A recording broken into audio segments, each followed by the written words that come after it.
Assalamu alaikum. I am Dr. Akhil Zahir. I am going to cover drugs for hyperlipidemia.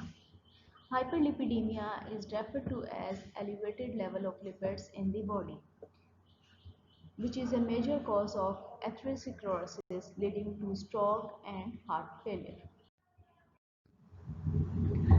There are three major lipids in the body: cholesterol, phospholipids, triglycerides. Cholesterols are responsible for the synthesis of steroid hormones and are an integral part of cell membranes. Phospholipids are responsible for the synthesis of cell membrane, and triglycerides are major source of energy in the body. Lipoproteins are responsible for transport of the lipid through plasma throughout the body. There are four major types of lipoprotein: chylomicrons, VLDL, LDL, and HDL. This is the structure of lipoprotein. It contains the hydrophobic core of cholesterol and triglycerides with the hydrophilic shell containing the phospholipids and apoprotein or apolipoprotein. These apolipoproteins are responsible for enzymes for degradation of lipoproteins. These apolipoproteins are also serve as a ligand for lipoproteins. Now we start. Chylomicrons are synthesized in the small intestine from the dietary lipids. Then they are taken up in the circulation, and ApoC2 and ApoE from HDL bind to chylomicrons. While passing through the capillaries, these chylomicron containing the triglycerides are hydrolyzed by lipoprotein lipase, which is activated by ApoC2. The triglycerides then are converted into free fatty acid and the glycerol. The remaining chylomicrons, which is known as the chylomicron remnants, are then transported back into the liver, where they are incorporated for the synthesis of VLDL. Chylomicron bind with the triglycerides and form the nascent VLDL, or very low density lipoprotein. These very low density lipoprotein released from the liver and enter into the capillaries, binding with ApoE and ApoC2 from HDL. ApoC2 activate the lipoprotein lipase, which is present in the cell membrane of the capillaries, and degrade the triglyceride into free fatty acids and glycerols. The remaining product is known as IDL, or intermediate acting lipoproteins, which is further degraded by ApoC2 and converted into LDL, or low density lipoproteins. Now the triglyceride content is reduced and LDL mainly contain cholesterol. LDL is transported into the extrahepatic tissue such as the skeletal muscles and cell membrane for steroid synthesis and for cell membrane synthesis. The remaining LDL, which is more than half of the LDL, is transported back into the liver. Here it is incorporated into the synthesis of bile acids. These bile acids are required for absorption of fat-soluble vitamins. Now, problem arises when LDL level, such as low density lipoprotein, increases and HDL level decreases, which is known as the good cholesterol.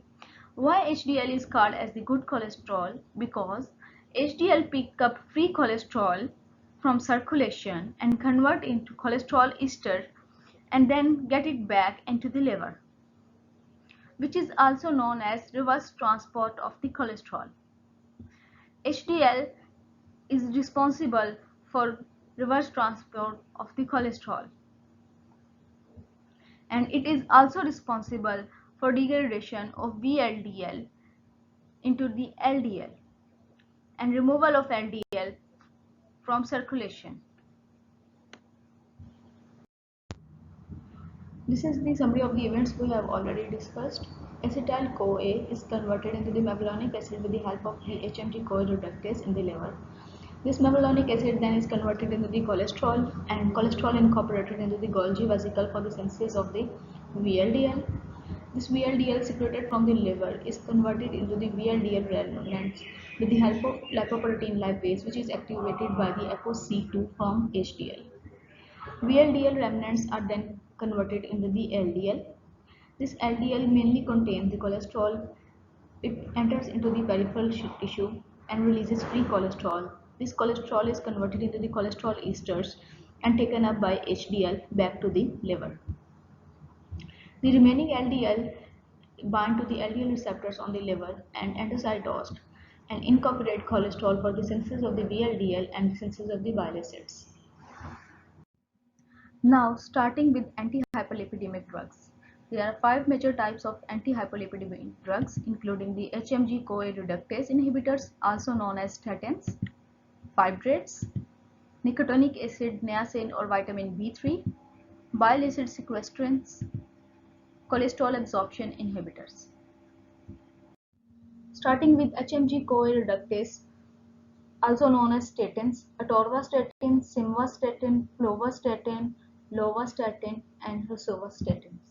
Here is the mechanism of action. Acetate is converted into the mevalonic acid with the help of HMG-CoA reductase. Mevalonic acid is then converted into the cholesterol. HMG-CoA reductase inhibitor or statins block this rate-limiting step, leading to decreased production of the cholesterol. Low intracellular cholesterol stimulate the synthesis of LDL receptors in the liver. These LDL receptors causing internalization of LDL, leading to decreased level of cholesterol in the circulation. It also causes decreased secretion of VLDL or decreased level of triglycerides in the circulation. We can say collectively, statin causes decreased cholesterol synthesis, increased LDL receptor on liver surface, or decreased level of free cholesterol in the circulation, decreased secretion of VLDL, and decreased level of triglycerides in the circulation. Increased HDL. The mechanism behind the increased HDL level is still unknown. Regarding its pharmacokinetics, most statins have high first pass effect. 95% of the drugs are bound to plasma protein with short half-life. These drugs are metabolized by cytochrome P450, so they have many drug interactions. One of the important points is all statins should be taken at bedtime because hepatic cholesterol synthesis is maximum between midnight and at 2 a.m. except the atorvastatin that can be taken at any time because of its long half-life, which is 14 hours.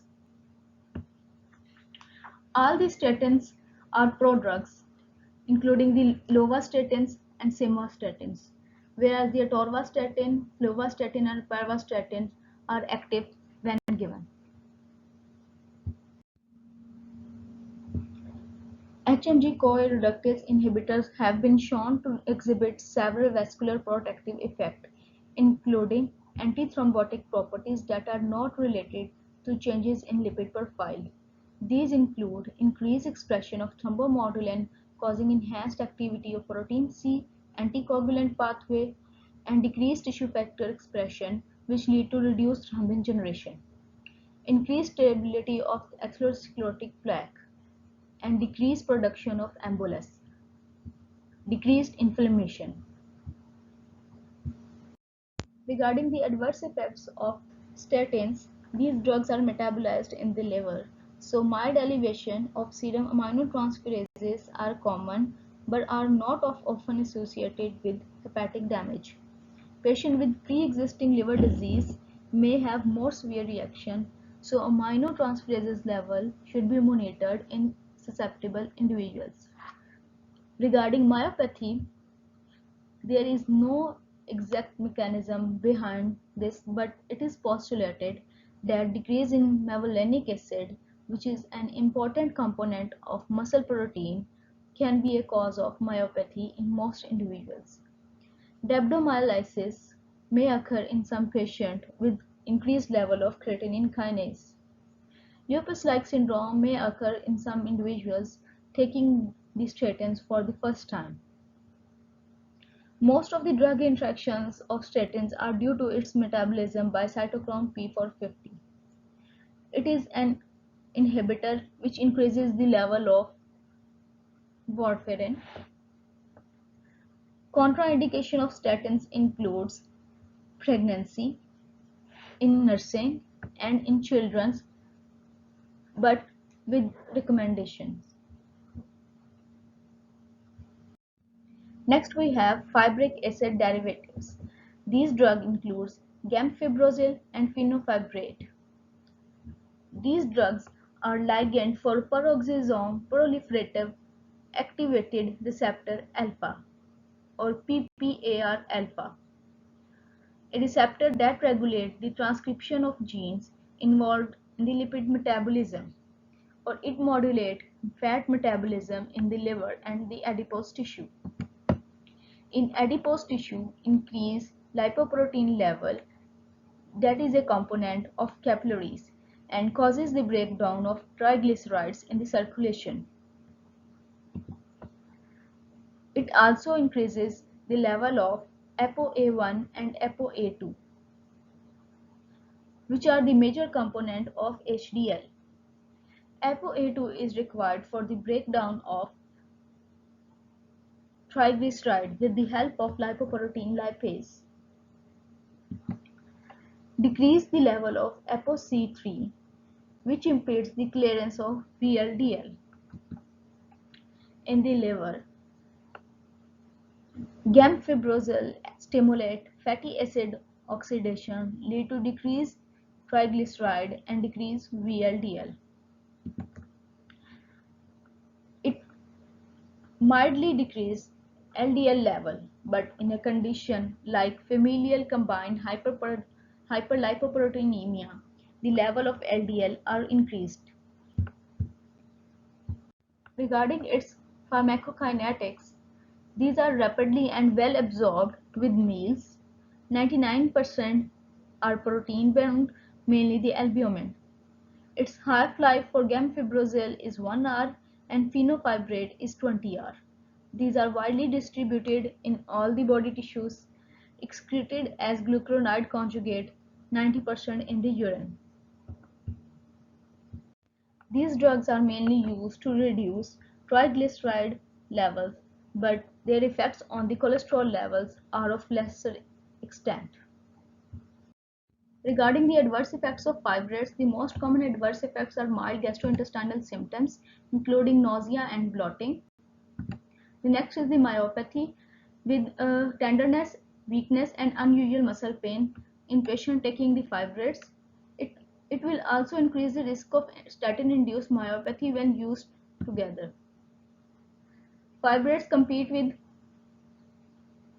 the coumarin anticoagulant for binding sites on plasma protein, so it can potentiate the effect of coumarin anticoagulant. Next, these drugs increase the biliary cholesterol excretion, so there is increased formation of gallstones. Niacin, nicotinic acid, or vitamin B3. Niacin in the adipose tissue decreases the hormone-sensitive lipase activity, leading to decreased free fatty acid release. These free fatty acids are required for the synthesis of triglyceride. So, decrease in free fatty acid lead to decrease in the triglyceride synthesis, leading to decrease in VLDL or very low density lipoprotein. So, decreased VLDL is not converted into LDL, so LDL level ultimately decrease. Niacin increases HDL, either decreasing the catabolic rate of HDL or due to the decreased LDL.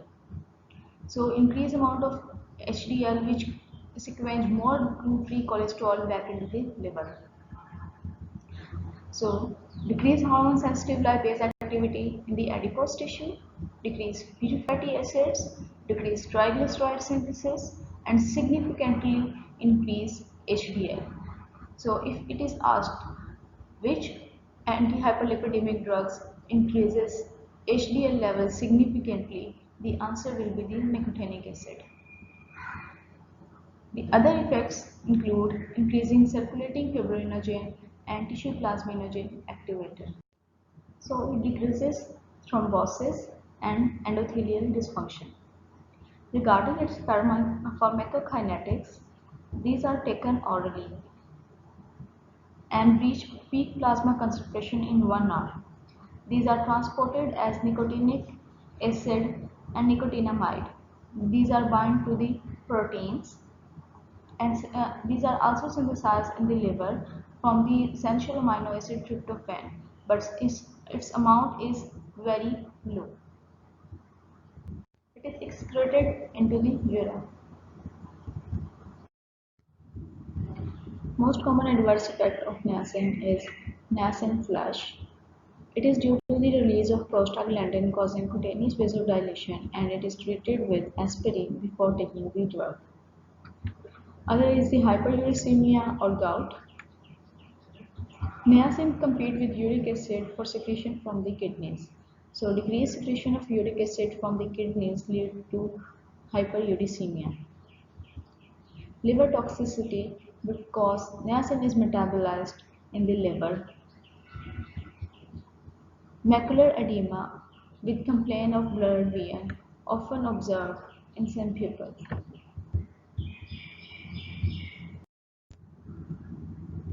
Bile acid sequestrants include cholestyramine, cholestyramine, cholestyramine. As we all know, bile acids are produced in the liver, they are stored in the gallbladder and secreted into the intestine, where they are used for the absorption of fat-soluble vitamins and lipids. Bile acid sequestrants act as ion exchange resins, which bind to negatively charged bile acids in the small intestine and form insoluble complexes that are then excreted, leading to decreased level of cholesterol in the liver. So, liver start producing more bile with the help of cholesterol. From where this cholesterol comes then? LDL cholesterol, which is in the circulation, bind with the LDL receptors and brought back into the liver. So, this level of LDL cholesterol in the circulation decreases. Regarding their pharmacokinetic, these are insoluble with large molecular weight and are excreted unchanged. Adverse effects of bile acid sequestrants include GIT disturbances, which is bloating, constipation, and unpleasant gritty taste. Decreased absorption of fat-soluble vitamins of A, E, K, and D. It forms insoluble complexes with other drugs, so decreases their absorption. These drugs can be thiazide diuretics, warfarin, fluvastatin. There are some relative contraindications for bile acid reasons, including complete biliary obstruction, so no bile will be secreted into the intestine, chronic constipation, and raised triglyceride levels, which are more than 400. Cholesterol absorption inhibitor ezetimibe. Ezetimibe is a prodrug that is converted in its active glucuronide form in the liver. It inhibits NPC1L1 protein in the enterocyte of the intestine. By inhibiting the NPC1L1 protein, it decreases the absorption of dietary cholesterol and cholesterol that is present in the bile, leading to decreased production of chylomicrons and in turn increasing the LDL receptors on the liver. So LDL in the circulation also decreases. Its absorption is also inhibited by resins. Adverse effects of ezetimibe include liver toxicity in predisposed patient, occasional diarrhea and abdominal pain. Otherwise, it is a well-tolerated drug. Regarding its drug interaction, the serum concentration of its active form is increased with fibrates and reduced with resins. It also increases the risk of hepatic toxicity when used in combination with statins. Here are some point, or you can say summary of antihyperlipidemic drugs. Myopathy. Many antihyperlipidemic drugs cause myopathy. These drugs include statins, niacin, and fibrates. So these drugs should not be combined. Statins and reasons when are given in combination, they can decrease absorption of statins.